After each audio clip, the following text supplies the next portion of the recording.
அன்பான கர்த்தருடைய பிள்ளைகளே, உங்கள் யாவரையும் ஆண்டவராகிய இயேசு கிறிஸ்துவின் நாமத்தில் வாழ்த்துகிறோம். அடியார்கள் மட்டுமாய் குஜராத்தில் ஒரு 3 நாட்களாக தங்கியிருந்து குஜராத்தின் மேற்கு மற்றும் வடமேற்கு எல்லைகளில் இருக்கிற கர்த்தருடைய ஊழியங்களை விசாரித்து, அங்கே இருக்கிற ஊழியர்களை விசாரித்து, அவர்களுடைய மிஷனரி பணித்தளங்களை சந்தித்து, அங்கே இருக்கிற மக்களுக்கு கர்த்தருடைய வார்த்தையை பகிர்ந்து கொண்டு, அவர்களுக்கு எங்களால் இயன்ற, இந்த எளிய பிள்ளைகளாக எங்களால் இயன்ற ஒரு சிறு உதவியை செய்து நாங்கள் விசாரித்து வருகிறோம். இந்த மேற்கு மற்றும் வடமேற்கு தென்மேற்கு குஜராத்தில் நாம் எண்ணி பார்ப்போமானால் ஒரு மாவட்டத்திற்கு ஒரு சபையே இல்லாத மாவட்டங்கள் இருக்கிறதாக இன்னைக்கு கூட பார்த்தீங்கன்னா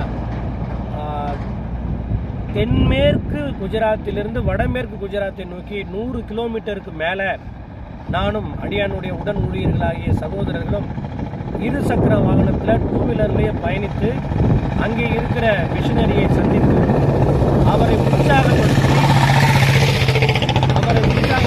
அவருடைய பணித்தளங்களை நாம் பார்த்து, அவர்கள் ஊழியங்களுக்கு நம்மளால் இயன்ற ஜபத்தையும் நம்மளால் இயன்ற ஒரு சிறு உதவியையும் செய்ய முயற்சிப்படுகிறோம். இங்கே முக்கியமான ஒரு காரியத்தை உங்களுக்கு சொல்லணும். 3 நாள் அளவும் இந்த குஜராத்தில் பார்க்குறோம், 2 வகையான ஜனங்கள் இருக்கிறாங்க. குஜராத் மக்கள் பூர்வீக மக்கள்.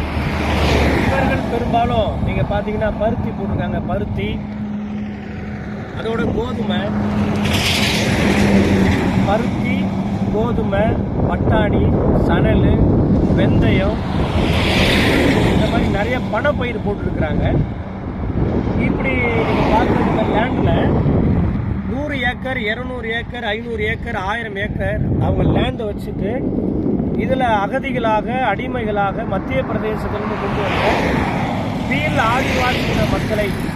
ஆதிவாசின மக்களை அவர்கள் வேலைக்கு அமர்த்துகிறார்கள். இப்படிப்பட்ட தோட்டத்திலே சிங்கங்கள் வருவது உண்டுங்க. நீங்கள் யூடியூப்பில் போட்டு பார்த்தா தெரியும். அவங்க பார்த்தீங்கன்னா ஒரு 50 ஏக்கருக்கு 100 ஏக்கருக்கு ஒரு குடும்பத்தை பீல் ஆதிவாசின மக்களை போட்டுறாங்க. ஆனால் முழு குடும்பமும் அவங்க வேலை செய்தாலும் ஒரு நாளைக்கு அவங்களுக்கு மன்னிக்கணும், ஒரு மாதத்துக்கு 2000 to 2500 ரூபா தான் மாத சம்பளம், முழு குடும்பமும் வேலை செய்தாலும். ஆனால் அவர்களுக்கும் கல்வி இல்லை.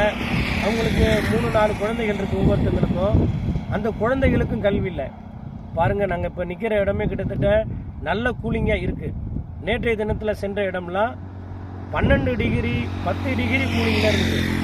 எங்களாலே ஜர்க்கின் போட்டு, சொட்ரு போட்டு, ஷூ சாக்ஸ் போட்டும் எங்களால் குளிர் தாங்க முடியல. ஆனால் அந்த ஆதிவாசி ஜனங்களுடைய குழந்தைகள் காலில் சாக்ஸ் இல்லாமல், சொட்டர் இல்லாமல், போர்வை இல்லாமல் நடுங்கிட்டு இருக்கிறாங்க. இதை பார்க்கும்போது ரொம்ப வேதனையாக இருந்தது. காரணம், ஒரு ஷூ சாக்ஸ் அவங்களால வாங்க முடியல, ஒரு போர்வை அவங்களால வாங்க முடியல,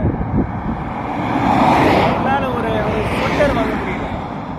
ஒரு 200 ரூபாய்க்கு போர்வை, ஒரு 300 ரூபாய்க்கு ஸ்வெட்டர், ஒரு 50 ரூபா கொடுத்து குழந்தைங்களுக்கு சாக்ஸ்.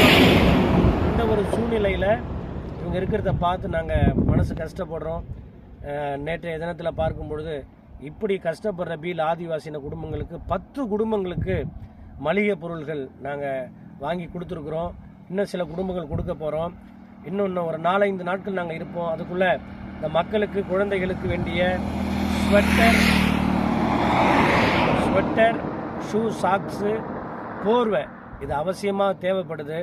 எங்களால் இயன்றதை நாங்கள் செய்கிறோம். நீங்கள் மனது வச்சிங்க அப்படிங்கன்னா ஒரு குழந்தைக்காவது ஒரு ஸ்வெட்டரோ அல்லது ஒரு போர்வையோ ஒரு ஷூ சாக்ஸோ வாங்கி கொடுக்க நீங்கள் முயற்சி பண்ணுங்கள். கர்த்தர் உங்களை நிச்சயமாக ஆசீர்வதிப்பார். உங்களுடைய பலனை கர்த்தர் பெருக பண்ணுவார். இங்கே இருக்கிற ஊழியங்களுக்காக, சபைகளுக்காக கர்த்தர் உங்களை ஆசீர்வதிப்பார்.